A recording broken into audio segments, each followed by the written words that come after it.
Hey everyone, welcome to the IOD 2024 Christmas release. We are so excited about this release. Get ready, grab your favorite beverage. I'm Mara LaFay with Vintage Retail Therapy by Mara, and we're going to show you some really easy projects today so that you can create some wonderful gifts and home decor for the Christmas season.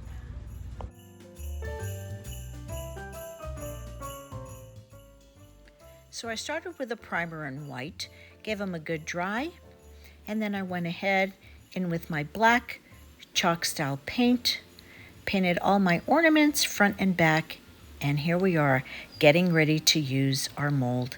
This is such a versatile mold. So I made one casting and gave them a nice coat of primer and paint.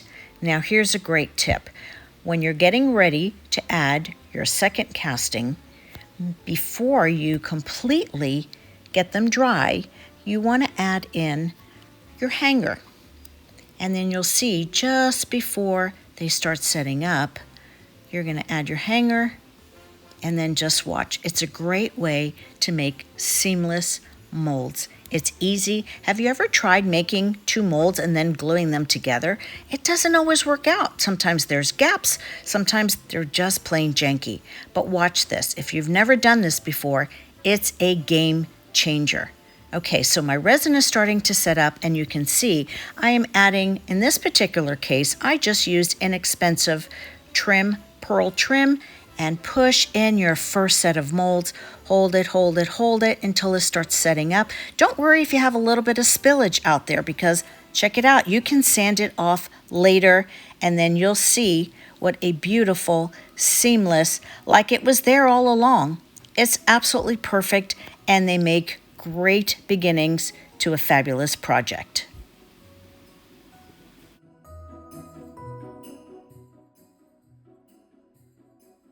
Once it's completely dry, we're getting ready to add a combination of transfer and decoupage paper. I am absolutely loving, loving, loving this Yuletide transfer.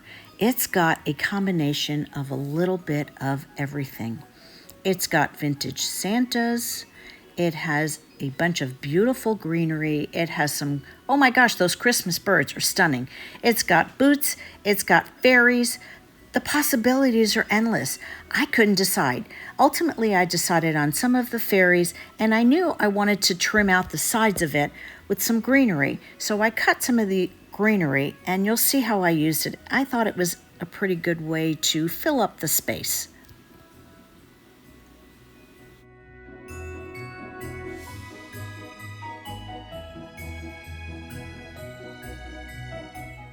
So as you can see, I cut up the greenery and I put it on the side, and then we're going to layer that fairy right in the middle. I have to say, some of my friends call me the crafty butcher, and you'll see why in a minute. She was a pinch too long, but I knew that I wanted to use her. So that one didn't really fill the space as well. I decided on the first one, and I just, don't tell anyone, there were no actual fairies harmed in the making of this video. One fit on there perfectly. The other one, you'll see in a minute what I did, but I don't want to tell you ahead of time because you may get mad.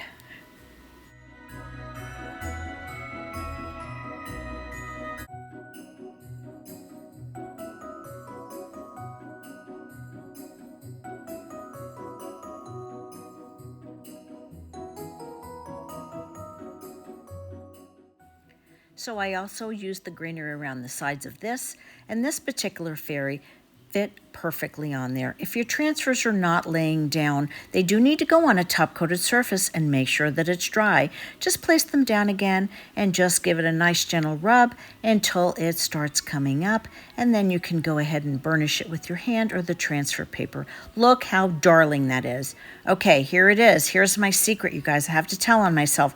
She was a little bit too long, but I knew that I wanted to use her. So, okay, I have to admit it. I cut off her legs and then I reapplied them. She didn't seem to mind. She really didn't. Secretly, she wanted to be a few inches shorter. Anyway, you'll see, you can't even tell the difference. It really is adorable, I have to say. Wait for it, wait for it, wait for it. She's not going to have any legs on this one, but don't worry, I'll give her her legs back. Pinky swear promise.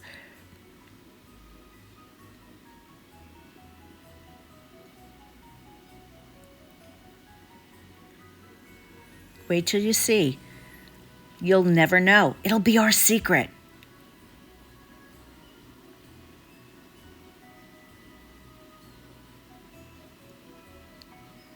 All that to say, don't be afraid to cut up your transfers and use them as needed. Ooh, ah.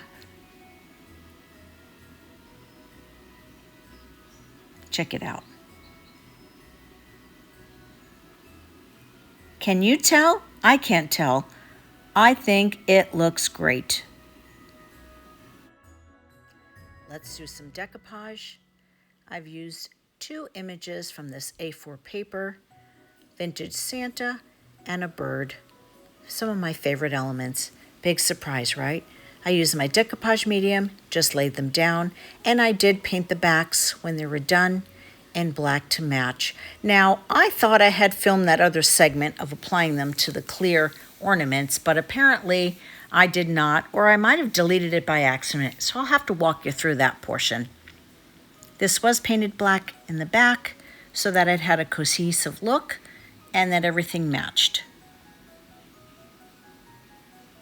A little bit of top coat, and then we will be painting a few of the embellishments on top with some metallic paint. Now here's where the fun came in. I did a combination of clay molds and resin molds. So here's a trick. Anything that's going to be hanging over the edge, you want to do in a resin mold. I've used dainty flourishes. I used bits and pieces of a few different molds. So this is going on the top. It's a portion of the classic elements. And again, there's a mixture of clay and resin. I used the primitive mold, classic elements, dainty flourishes, and a bit of holly lane. That little trim on the dainty flourishes right up at the top fits perfectly around the sides. Again, you can see that resin top. It just gives a little bit of added stability. And then here comes the fun part, all the embellishing. Once I painted everything out in black and I top coated well, I started adding my metallic wax paste in gold. It brings out all the nooks and crannies, all those beautiful details that the molds have. And here's the thing, you don't have to use your molds entirely as they're intended. One of my favorite things to do is just to cut up and mix and match all of my molds. It gives it such a unique look, and it's completely different than anything you'll ever see. And you really get to customize your pieces. Again, that top portion right now that you're looking at is just the top portion of the classic elements mold. And a little piece of that dainty flourishes around the side just marries perfectly.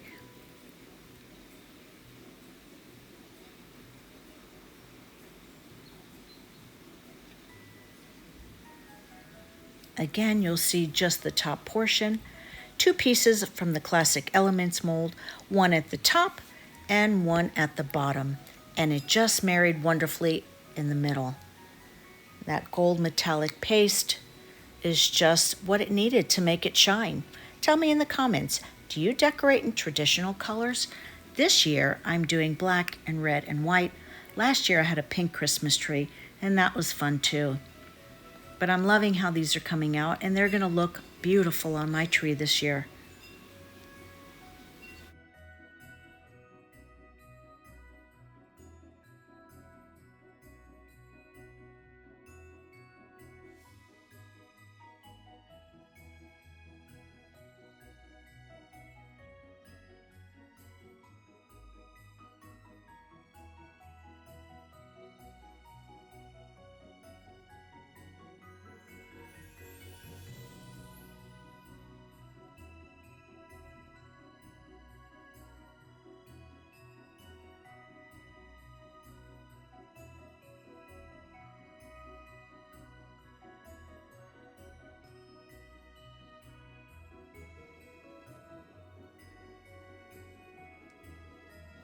So as we're finishing up our last ornament with the metallic paste, you'll see how beautiful they all look together.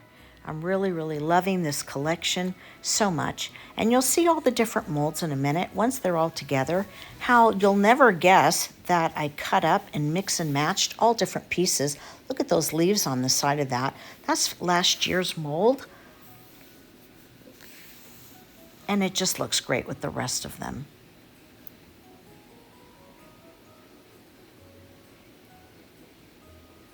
So yummy. That's my favorite part. I love fiddling in the details. Now we're going to top coat this because after all, more is more. Wait until you see what we add. You're going to love it. Really takes it over the top. 3mm bling, a little bit of gold, and this little beauty just shines. A little bit of bling at the top of this ornament, as well as the decoupage one. I'm loving these blanks so much because the possibilities are endless. Here they are in my tree in all their glories. So excited for this release.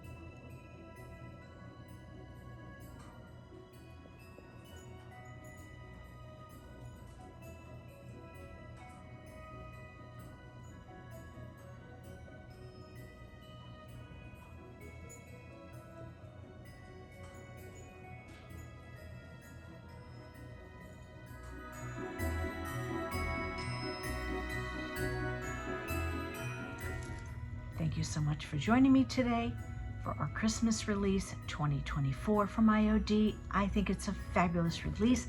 Let me know in the comments what was your favorite project. I hope I've inspired you to possibly try something new or maybe something that you'd never thought of. Ciao for now.